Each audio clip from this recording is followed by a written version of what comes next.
Jayden, kind of broadly, what do you think you guys need to, I guess, get over or be able to do more consistently in order to get to that point where you'd like to be at the end of the season? Probably just obviously play better on the road. I think that's our main focus, and coach has been trying to target areas in which we lack and have lapses, especially on the road. And so that obviously comes from trying to motivate to have a same energy as what we usually have in home games. So just trying to carry that over. Jayden, Coach talked about, um, you know, he hasn't had to tell y'all how important these next couple of games are with the NCAA tournament implications. Can you tell us, like, what goes through a player's mind during this time of year? I mean, it's been honestly really difficult for me to maintain a high level of consistency, if I'm being honest, because obviously the past couple of years or teams that I've been on, it hasn't been at this level, or we knew we were already not going to play past March. So this is new for me and fresh, and to maintain a level of intensity and focus to try and reach and score for something has been new, and it's different. So there's a lot of growing pains that I'm having with trying to maintain every day, taking practice really seriously, having an intent, especially when you're finishing up your classes, your graduate classes and everything like that. So just tying it all in, and then obviously still taking care of your body, so just trying to be a consistent pro. And it's been difficult, but the coaches have been really patient with me, and I can't really say what goes into my head other than just trying to maintain every day, be the best person I can be, so I can be the best player I can be for the team. What's it going to take to beat South Carolina? Probably, I can only go from a player's perspective. I can't go from a coach's perspective. I think for me, if when you're asking me that question, I just say figuring out that we're not good on the road, and then coming with a not so much a fear, but you got to realize as well, like as a player, if I answer the question, say, oh, we need to do this and do this, we've been trying to do that. You know what I mean? Since the season started, like it's not like we're trying to lose it. Oh, miss, we're trying to lose it. So it's hard for me to answer that in just one stroke of, oh, this is, this needs to do this needs to do this. We just got to figure out how to play better. You know what I mean? And then that's what we've been trying to do in practice, being more thorough with our sets, more strategic in our execution.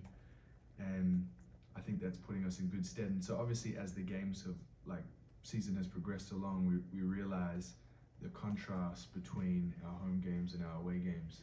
And so now it's just finding a way to lock in, whether it's in the hotel, the stuff before the tip-off, and then manifesting an energy in yourself to be generate as much adrenaline as you can to be as pumped up as you can be for the game. And that's all I can say about that. But if I sorry for that if it's a bit vague, but it's even vague for me. With that, I guess, is it kind of confusing, that dichotomy, just who you guys are at home versus on the road? Well, yeah, I think so. I think the Alabama game was difficult for me. That was embarrassing for me. I know for myself personally, I think I came in with a mindset of,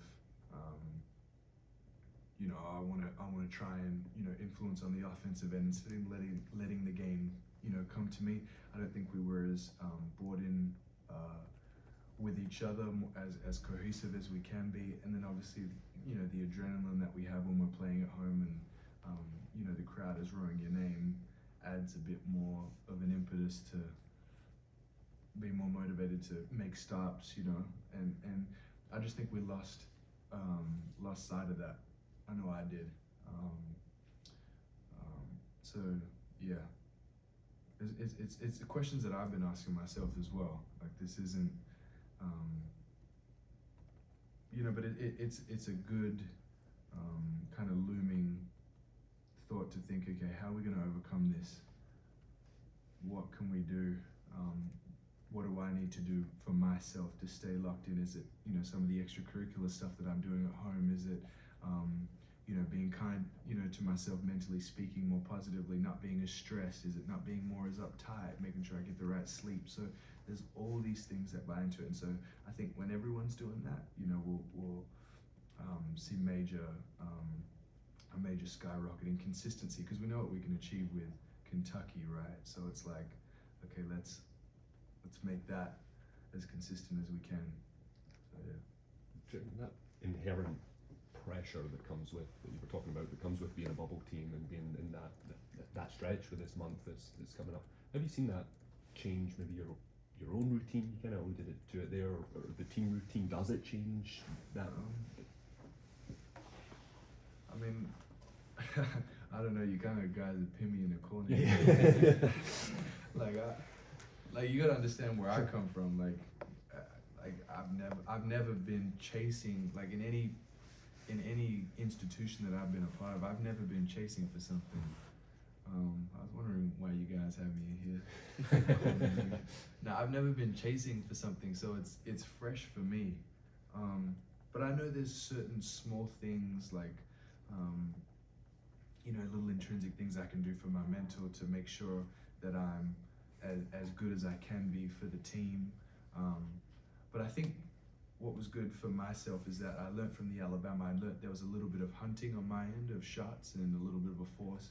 And so I thought, you know what? When I come to this game, I said to Cruz, Trent, I said, look, I'm going to find you guys like over myself. Like I'm going to make sure I can see, like Sean, I'll make sure I get you the ball if you're in it. So there's no, you know what I mean? So Mark, if you're in transition, I got to get you the ball, look. And so I think having those conversations and elevating that level of thought showed improvement. And so realizing I haven't been great, we haven't been great on the road. We've got to buy in. We've got to, and I need a lot from you, Tio. I need a lot from you. Sean, I need you. Like Mark, how can we get the most out of you? So just having that constant communication, I think will put us in good stead. Final question.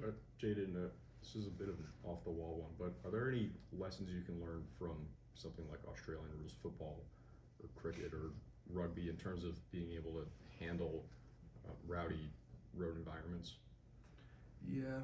I mean, obviously, two totally different environments. I mean, the AFL is, and rugby is pretty much based on the bickering that even you can give back and forth to the player. And so I was always pretty placid as a player, maintaining,